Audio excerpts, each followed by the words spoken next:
வர்தா புயல் சேத பகுதிகளில் சீரமைப்பு மற்றும் நிவாரணப் பணிகளை முழுமையாக மேற்கொள்ள 1000 கோடி ரூபாய் நிதி உதவியை உடனடியாக வழங்க வேண்டும் என வலியுறுத்தி பிரதமர் திரு நரேந்திர மோடிக்கு தமிழக முதலமைச்சர் கடிதம் எழுதியுள்ளார். புயல் சேதங்களை நேரில் ஆய்வு செய்ய மத்திய குழுவை உடனடியாக அனுப்ப வேண்டும் என்றும் வலியுறுத்தியுள்ளார். பிரதமர் திரு நரேந்திர மோடிக்கு தமிழக முதலமைச்சர் திரு ஓ பன்னீர்செல்வம் எழுதியுள்ள கடிதத்தில் வர்தா புயல் எச்சரிக்கையை தொடர்ந்து தமிழக அரசு போர்க்கால அடிப்படையில் மேற்கொண்ட முன்னெச்சரிக்கை நடவடிக்கைகள் மற்றும் புயல் கரையை கடந்தபோது ஏற்பட்ட சேதங்களை சீரமைக்க மேற்கொள்ளப்பட்டுள்ள நடவடிக்கைகள் ஆகியன குறித்து விரிவாக எடுத்துக் கூறியுள்ளார். வர்தா புயல் காரணமாக சென்னை, திருவள்ளூர், காஞ்சிபுரம் ஆகிய மாவட்டங்களில் பெருமளவு சேதங்கள் ஏற்பட்டுள்ளதாகவும் வேலூர், திருவண்ணாமலை, தருமபுரி ஆகிய மாவட்டங்களிலும் சேதங்கள் நிகழ்ந்துள்ளதாகவும் முதலமைச்சர் குறிப்பிட்டுள்ளார். இந்திய வானிலை ஆய்வு மையம் கடந்த 10ஆம் தேதியன்று புயல் எச்சரிக்கை விடுத்ததிலிருந்தே தமிழக அரசு பல்வேறு முன்னெச்சரிக்கை நடவடிக்கைகளை மேற்கொண்டதாக குறிப்பிட்டுள்ள முதலமைச்சர் தடுப்பு, மீட்பு மற்றும் நிவாரணப் பணிகளை மேற்கொள்ளவும் கண்காணிக்கவும் அமைச்சர்கள் மற்றும் மூத்த IAS அதிகாரிகளை கொண்ட உயர்மட்ட குழுக்களை தாம் நியமித்து முன்னெச்சரிக்கை நடவடிக்கைகளை மேற்கொண்டதாக தெரிவித்துள்ளார்.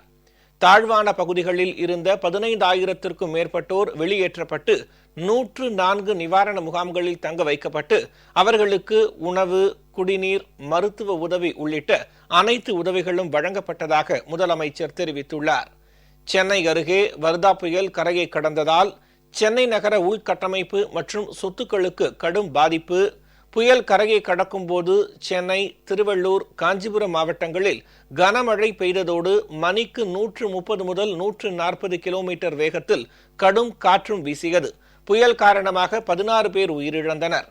12,000 மரங்கள் வேரறுந்து விழுந்ததால் சென்னை மற்றும் புறநகர் பகுதிகளில் போக்குவரத்து பாதிக்கப்பட்டதோடு சாலைகளும் பெருமளவில் சேதமடைந்தன. காஞ்சிபுரம், திருவள்ளூர் மாவட்டங்களின் பெரும்பாலான பகுதிகள் மற்றும் சென்னை நகரம் முழுவதும் மின்கம்பிகள், டிரான்ஸ்பார்மர்கள் உள்ளிட்டவை பழுதடைந்து மின் இணைப்பு துண்டிக்கப்பட்டது. 10,000த்திற்கும் மேற்பட்ட மின் கம்பங்கள், 800க்கும் மேற்பட்ட டிரான்ஸ்பார்மர்கள் பழுதடைந்துள்ளன. உடனடியாக மின்சார இணைப்பு வழங்கும் பணி மேற்கொள்ளப்பட வேண்டியுள்ளது. அதற்காக மாநிலத்தின் பிற பகுதிகளிலிருந்து மனித வளம் மற்றும் பொருட்களை கொண்டு போர்க்கால அடிப்படையில் பணிகள் நடைபெற்று வருகின்றன. புயல் பாதிப்புகள் ஆய்வு செய்யப்பட்டு வருவதாகவும் ஆய்வு முழுமை பெற 3 நாட்கள் ஆகும் எனவும் குறிப்பிட்டுள்ள முதலமைச்சர் ஆய்வுக்கு பின்னர் முழுமையான சேத விவரம் விரிவான அறிக்கையாக தயாரித்து மத்திய அரசுக்கு அளிக்கப்படும் என தெரிவித்துள்ளார். அதற்கு முன்னதாக வர்தா புயலால் ஏற்பட்டுள்ள சேதங்களையும் பாதிக்கப்பட்ட பகுதிகளையும் நேரில் பார்வையிட்டு ஆய்வு மேற்கொள்ள மத்திய குழு ஒன்றை உடனடியாக அனுப்பி வைக்க வேண்டும்.